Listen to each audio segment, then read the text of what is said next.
The following video was taped back in June before the big C hit the Huffman house. Hey everybody, welcome back to the kitchen. It's mid-June and everything is coming in. So let me see if I can turn you around. All right, so everything's coming in, and as you can see on our kitchen table, dining room table, all the zucchinis and the squash. Before I get started on this video, my main thing is I was going to talk to you about, the preserving, because it's that time of year. And the kitchen gets destroyed when it's harvest season because you've got vegetables everywhere and then you've got all your equipment everywhere. So yeah. So I just wanted to show you these real quick. I picked those up at Michael's when they were on sale. So I usually, when it's not harvest season or preserving season, these stay in the back room in my pantry room. But when it's time, all I have to do is wheel them out. So this one with all the colors, this is for my food saver. So I've got the rolls in there, I've got the bags in there, I've got my jar sealers in there, anything that has to do with the food saver. And then this one, I keep all my canning equipment in it. So on the top here, I have my canning books and my fermenting books that I just leave up here. In here, I've got tools. In here, I've got my cheesecloth and some just other random stuff. And then, of course, I've got lids and rings and combo. So, anyway, this is how I organized it. And that way, when it's time to do, or it's that time of the year, I'll just pull them out, keep them in this little corner. And when it's not, they just wheel back to the back room. So, all right, I'm going to bring you in. Show you what we're working on today, because today is going to be all about the kitchen. So let me get this set up and I'll be right back. Alrighty, so let's get this busy day in the kitchen started. I'm going to start off with my cucumbers, and these are my pickling cucumbers. I found this recipe like 2 years ago on the computer. I'll link it below. And it's easy refrigerator pickles, and they are everybody's favorite that I make.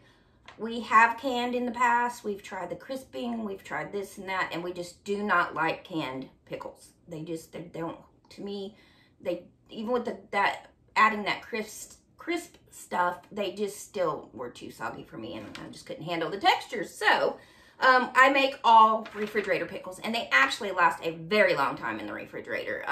This says, I believe, well, I don't even know if it says, yeah, this says for 1 week. Yeah, no, they stay way longer, and I mean months longer in the refrigerator. So, and like I said, all my family likes it. So today I'm going to start, I'm going to do a quart, and then I'm going to do 2 pints. And the reason behind that is, like my mom, it'll take her forever to just go through the pints, so I don't make her a big batch. So I will get these put together and in the refrigerator, and then, about 3-4 days, they'll be ready to send out to the family. And then I just mark them and all that. So what I did here, I've already done some of it, was I added the vinegar. And like I said, I'll link the recipe below. So it's got vinegar, pickling salt. Now it calls for 1.5 tablespoons of pickling salt per quart. We've come to realize that's a little much for us, so I only do, instead of 1.5 tablespoons, I only do the tablespoon. So, and that's for a quart, so of course that's separated into these two. So it's got the vinegar in it, it's got the salt in it, it's got the fresh dill from the garden, which is like the bomb. And then you add garlic to it. Now on the dill, I think the recipe calls for 6 sprigs of fresh dill. I just, I eyeball it. I've been making this for years, so I just eyeball it. And then you want to add the garlic. So I've peeled it and I've crushed it. And it says 5 cloves per quart. So I've added 3 to the pints, and then I'm adding the 5 to the quart. Now, what I do with the quart is I put most everything in there already, except for 2 more cloves of garlic. And as I start filling it with pickles, I'll throw those in kind of like the middle. Another thing you can add to it is peppercorns. Ooh, my brain right there. Oh, it's gonna be a day. Peppercorns. I don't like them, but my family does. So in some of my families, I'll add the peppercorns. And then we need the bay leaves, and of course I didn't pull those out. So let me grab those real quick. If I can remember where I even put them. Oh, there it is. All right, so because it's pickling season, I bought this big thing of bay leaves. I just ordered it off Amazon. And, because I go through quite a bit during pickling season. It calls for 1 bay leaf each. So I'm going to use, like, you know, the smaller size here for the pints. And then the quart, I'll probably add, because that one wasn't very big, I might add another one into there. So, got that. All right, so then the bay leaf. And then what I'm going to do next is I'm going to go ahead and put the pickles in. The rest of it is just water, adding the water to it. And so what I do is I just do this part of it, get my pickles packed in there, and then add the water to it. So, all right, so now like I said, we do grow pickling cucumbers here. And then we grow slicers. And you can use these slicers into your pickles also. It's not going to hurt anything. All right, so now I'm just going to get these cut up and put into the jars. And I've washed them and everything and prickled them. All right, so. And some of my family members like them thick. And then some people like them thin, so I try to remember who likes them which way, and I make them accordingly for them.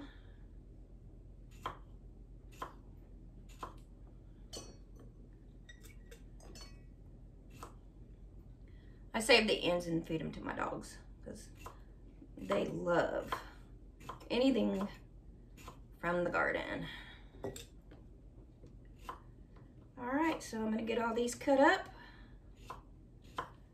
and into these jars, and I will bring you back.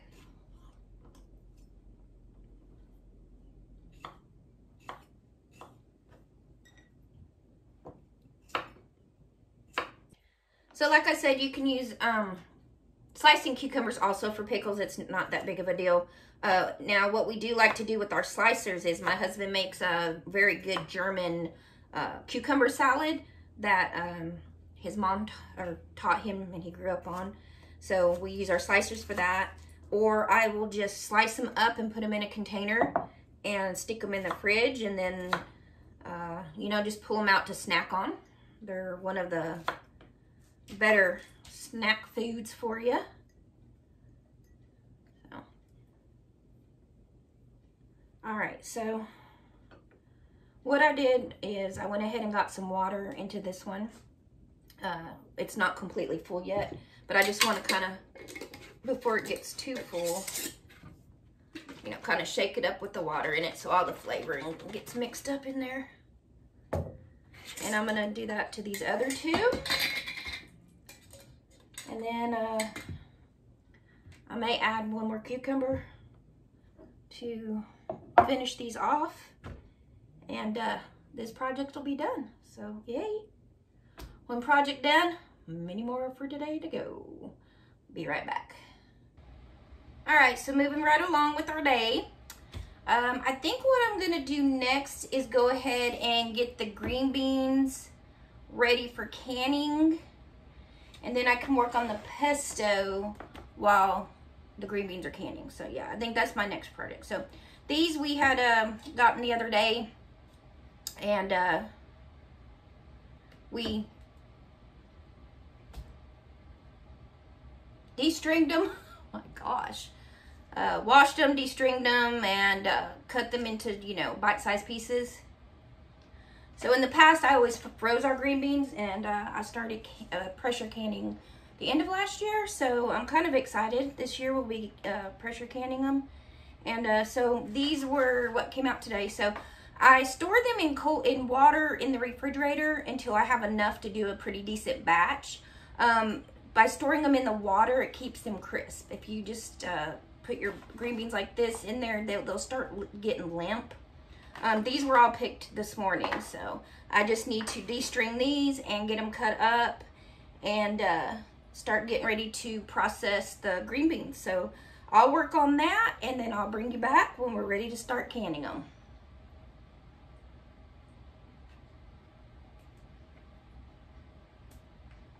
Alrighty then. I got the rest of the beans cleaned up and cut up and ready to go. I got my jars washed and sterilized. I got my lids and bands washed and sterilized. So we're gonna get to canning. Now the recipe for canning green beans calls for a teaspoon of salt per quart, which would be a half a teaspoon per pint.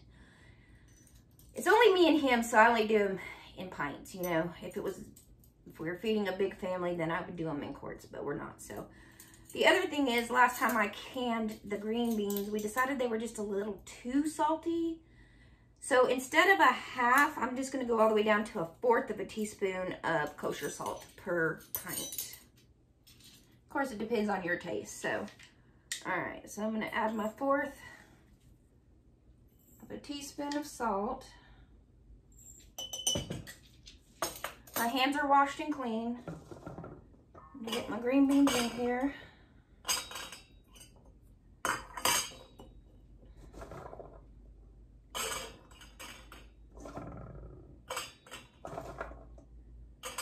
I did forget to grab my debubbler, so let me grab that right quick. Well, I tell you, I had to pull my hair up. It's getting hot.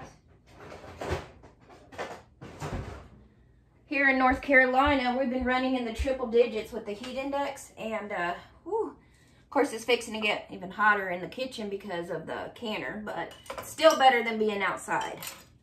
So, and with it being harvest season, you know, that's a good thing. I can stay in here in the cool air and not have to be out there. Just harvest early in the morning or late at night, because I mean, it's been crazy. All right. So I'm gonna add the water in here and kind of push them down, and let's see how that goes.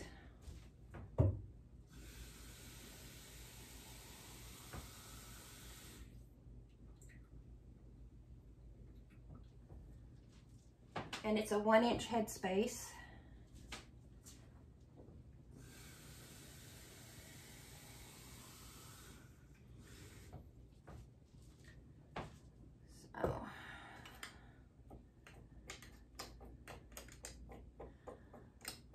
Now my canner's not hot, my jars are not hot, and my green beans are not hot.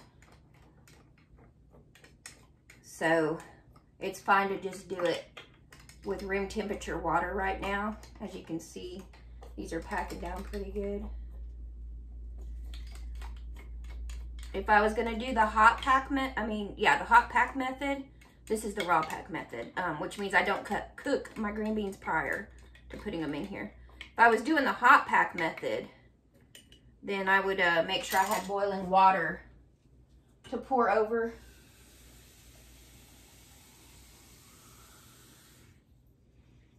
Again, we're just doing a 1-inch headspace.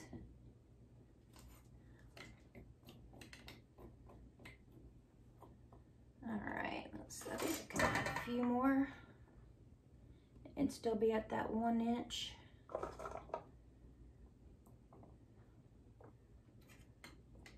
Main thing is you want to make sure you have the 1-inch headspace, and you want to make sure all your beans are up underneath the water.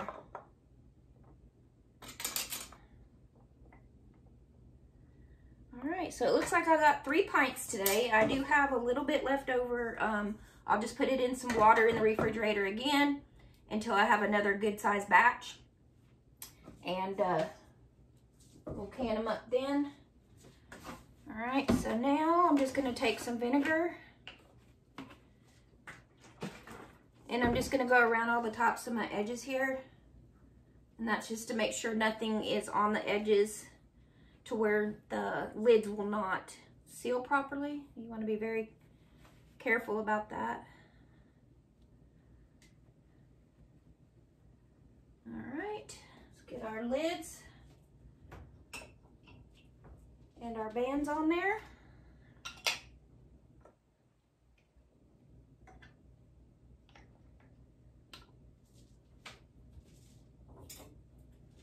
Yeah, Mike's out there cutting firewood. Whew, I don't know how he's doing it.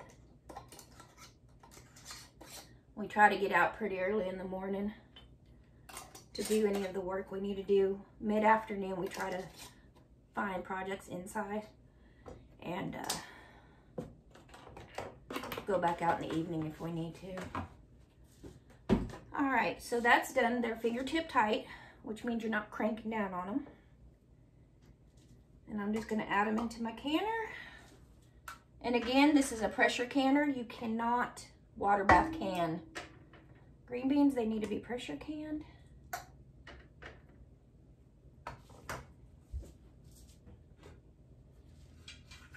Get my lid. This is a Pesto pressure canner. One of the few that we found would work on the flat top stoves. So if you're thinking about getting into it, I was really scared for a long time. That's why I didn't do it until the end of last year is when I decided to bite the bullet, because I could do so much more, you know, by pressure canning. They have a lot of safety measures in place now, so it's not near as scary as what it used to be. So, all right, so I'm gonna get this started, and we'll get to pressure canning the green beans, and then I will start attacking the basil. So I'll be right back. Okay, so I got the basil all washed and de-stemmed and cleaned up and ready to go. The recipe I use for pesto, which is what I'm getting ready to make. If you don't know what pesto is, it's just like a basil and oil type of spread. You can put it on crackers, you can put it, and a lot of people eat it on like their pasta as a different sauce than like a red sauce. It's very good. It's just real garlicky and basil-y. So when I have an abundance of basil, because you know most of the time I dry it for having seasoning all year long. But if I have a bunch that needs picked, then I will make up some pesto and I'll freeze it, and I'll show you how I do that. So the recipe I follow is out of the Bald book. It's just real simple. You're going to take 4 cups of packed basil.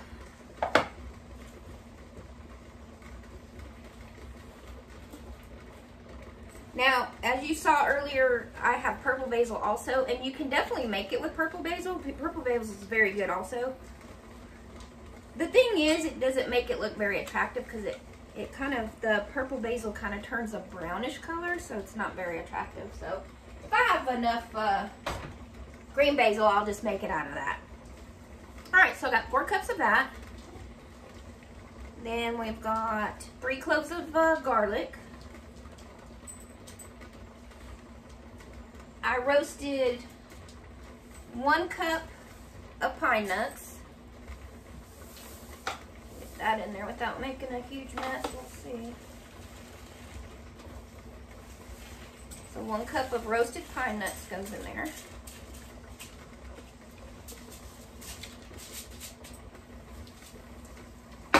So I've got 4 cups of basil, 3 cloves of garlic, 1 cup of pine nuts, and then a cup of Parmesan cheese. But first I'm just going to go ahead and zap this down a little bit.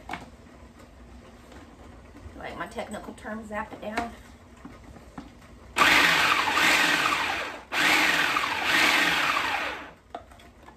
Let's see.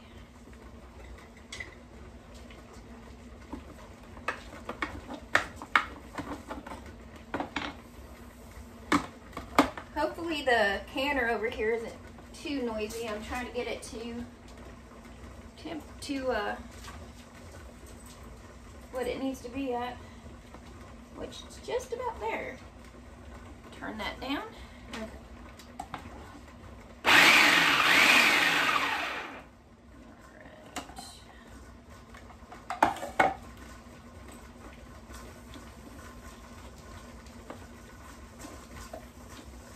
Whoopsie daisy. Alright, now we can probably add the cheese in. 1 cup of Parmesan. There goes my jiggly weight. Alexa, start a 20-minute timer. That will be for my green beans. Like I said, hopefully it's not too loud.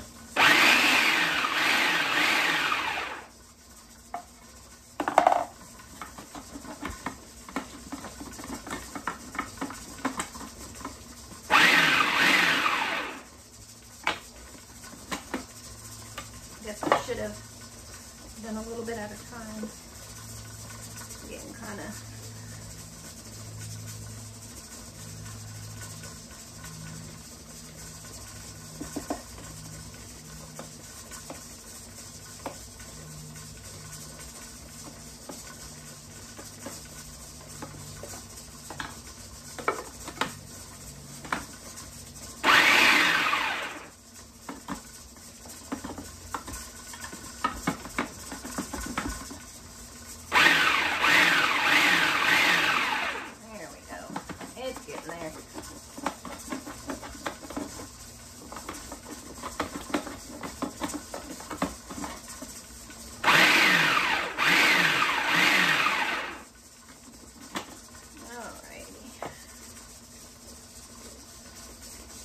some that's not quite getting to the bottom, but we'll work on that. Alright.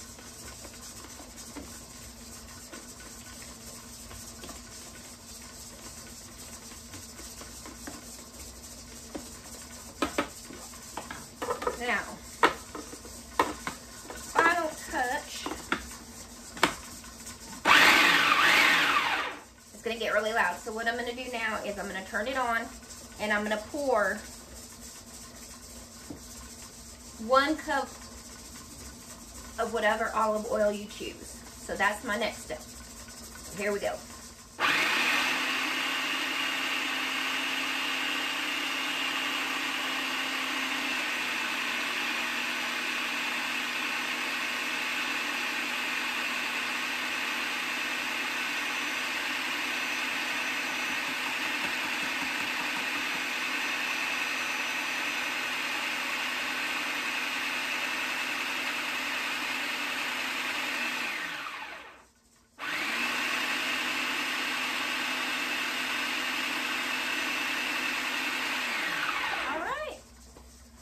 And that's it, done. That easy. The worst part of it was cleaning the basil and de-stemming it. All right, so we have fresh made pesto. So now, you can either eat it fresh now, like I said, with pasta or in a naan bread or anything like that. But what we like to do is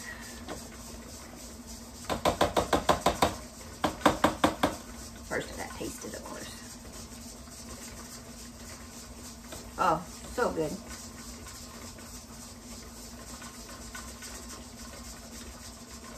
Ain't nothing like it, guys.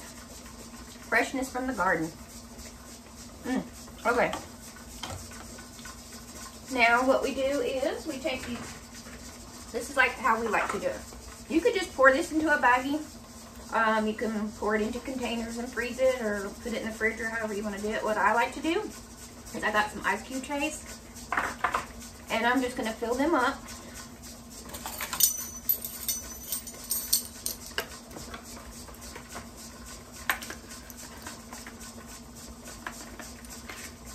And I'll freeze them.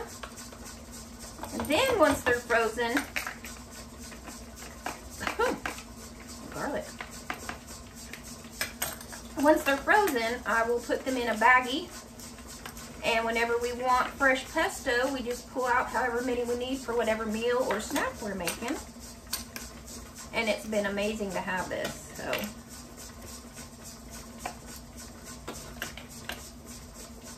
alright, so I'm going to continue just getting these ice cube trays filled. My canner's going. It's got 20 minutes till the green beans will be done.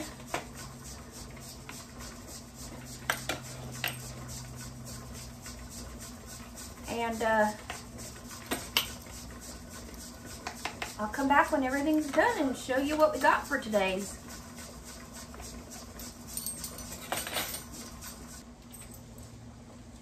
All right, everybody, thank you for joining me in the kitchen today. Couple of things.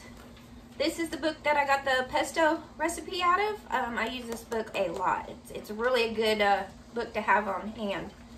And then, of course, for canning my green beans, I use my canning book here. And so if you don't have these and you're getting into canning, you definitely want to get this. This has all types of preserving in it. As you saw, it has like pesto. It's got jams and jelly recipes and all that kind of good stuff. So, all right, well, unfortunately, my day's not over. I've got family coming in this weekend. My brother and his wife and their granddaughter are coming in from Oklahoma, so I'm excited. But I plan on getting a bunch of bulk cooking done today, so I'm going to get a bunch of bacon cooked up for breakfasts and some sausage. And that way, while they're here, I'm not worried so much about cooking. I'll have everything ready, and I can just spend time. So, any questions, comments, concerns, leave in the box below. Hit subscribe if you have not yet, and join us for the next one, and we'll see you then. So apparently I was recording on some other device also. I guess that's lost footage because I have no idea. All right, guys. Thanks again.